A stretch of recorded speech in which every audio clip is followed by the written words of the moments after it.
Hello दोस्तों, कैसे हो आप सब। दोस्तों, सबसे पहले तो आप लोगों को नए साल की हार्दिक शुभकामनाएं और नया साल जो है आपके जीवन में ढेर सारी खुशियां लेकर आए और आपका जीवन जो है मंगलमय हो। तो आज का जो वीडियो है वो एक अलग टॉपिक पर होने वाला है। आज मैं कुछ आपको ट्रेंड्स के बारे में नहीं बताने वाला हूँ, बल्कि जो पिछले साल के कुछ क्वेश्चंस रह गए हैं, कुछ डाउट रह गए हैं, उनको हम आज इस वीडियो में क्लियर करने वाले हैं। तो ये वीडियो थोड़ा एक स्पेशल टाइप का होने वाला है। चलिए, जो कुछ क्वेश्चंस हैं उनको हम पढ़ते हैं, जिनके रिप्लाईज मैंने ऑलरेडी लगभग दे दिए हैं, लेकिन फिर भी कुछ भी अगर डाउट सा रह गया हो और ये जिनके रिप्लाईज नहीं मिल पाए हैं उन सभी को हम इस वीडियो में शामिल करेंगे। और कुछ जो बेसिक क्वेश्चन हैं सबके लगभग आते रहते हैं, तो उनको हम इस वीडियो में क्लियर करेंगे। चलिए शुरू करते हैं आज की वीडियो। हेलो दोस्तों, मेरा नाम है राहुल और आप देख रहे हैं रेल जर्नी विद राहुल। तो दोस्तों, सबसे ज़्यादा पूछे जाने वाला जो क्वेश्चन है वो है ट्रेन में पार्सल कैसे बुक किया जाता है। इस पर कई सारे कमेंट्स आते रहते हैं कि मुझे टीवी भेजना है, मुझे फ्रिज भेजना है, मुझे बाइक पार्सल करनी है।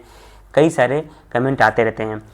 तो इस पर मैं सिर्फ एक बात कहना चाहूँगा कि देखिए, अगर आपको इंडियन रेलवे से कुछ भी पार्सल करना है या फिर लगेज भेजना है तो आप उसकी बुकिंग जाकर रेलवे स्टेशन पर कर सकते हैं। जिसके जो फेयर हैं या चार्जेस हैं वो स्टेशन पर क्लियरली आपको पता चल जाएंगे। और ये जो चार्जेस हैं, ये जो मैंने इसके वीडियो के डिस्क्रिप्शन बॉक्स में डाल रखे हैं, ये पहले के चार्जेस हैं जिनको मैंने रेलवे की वेबसाइट से PDF फाइल निकाला था।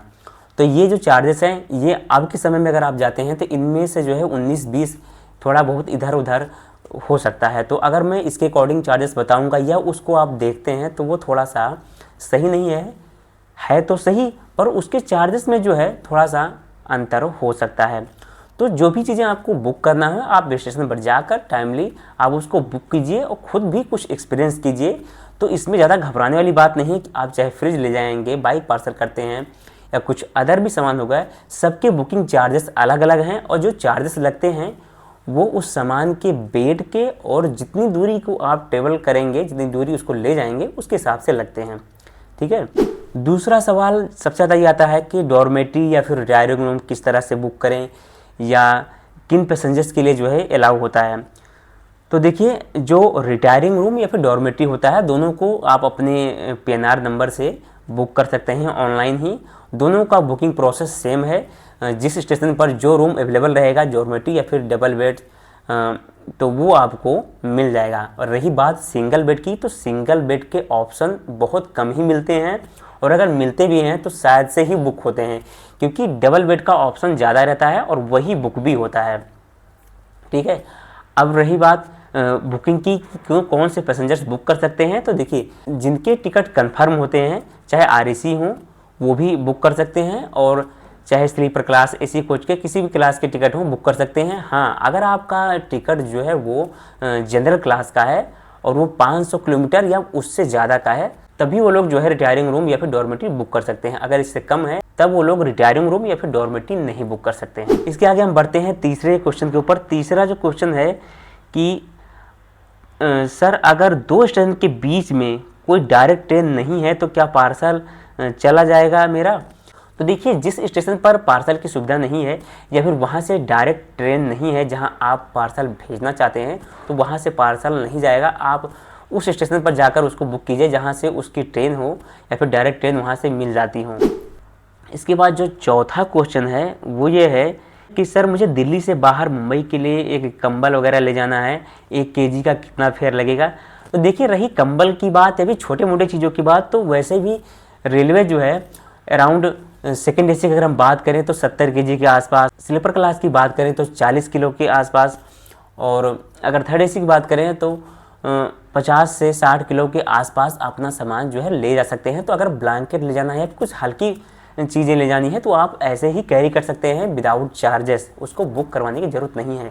लेकिन अगर आप कोई ऐसा सामान ले जाते हैं जो कि काफ़ी हैवी है, अगर कम स्पेस भी लेता है, ज़्यादा हैवी है, तो उसको आप बुक करवा दीजिए। और कुछ सामान ऐसे भी होते हैं जो हल्के होते हैं पर ज़्यादा बड़े होते हैं, तो उनको भी आपको बुकिंग करवाना पड़ता है। तो अब हम पांचवा जो क्वेश्चन है उसको शामिल करते हैं। देखिए, पांचवा जो क्वेश्चन है वो है गरीब रथ ट्रेन के बारे में।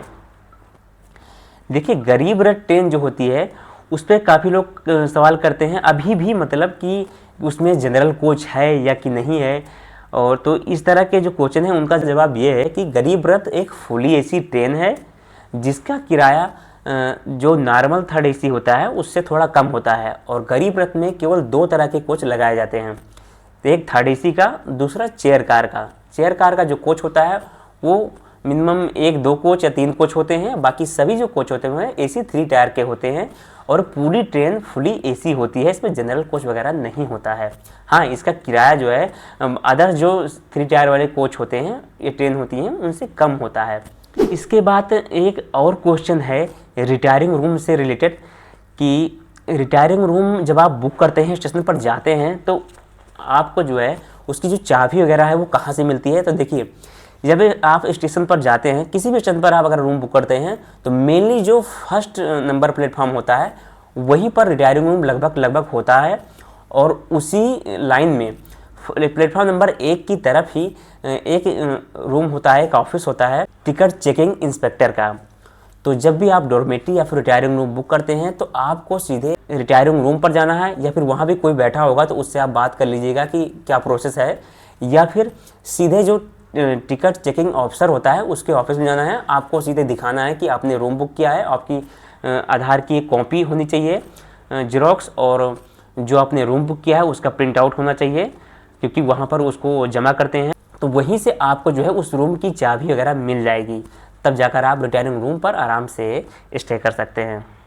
तो दोस्तों, आई थिंक आपके डाउट जो है वो क्लियर हो गए होंगे, और जो भी कुछ बेसिक क्वेश्चन थे तो वो जो है फाइनली अब क्लियर हो गए हैं और आपको क्लियरली समझ में आ भी गया होगा। तो जिनके डाउट हैं अभी भी, वो इस वीडियो को देखकर अपने डाउट जो है वो क्लियर कर सकते हैं। दोस्तों, फिलहाल आज के वीडियो में बस इतना ही रखते हैं, मिलते हैं आप जल्दी किसी नई वीडियो में। तब तक के लिए जय Hind and God bless you all.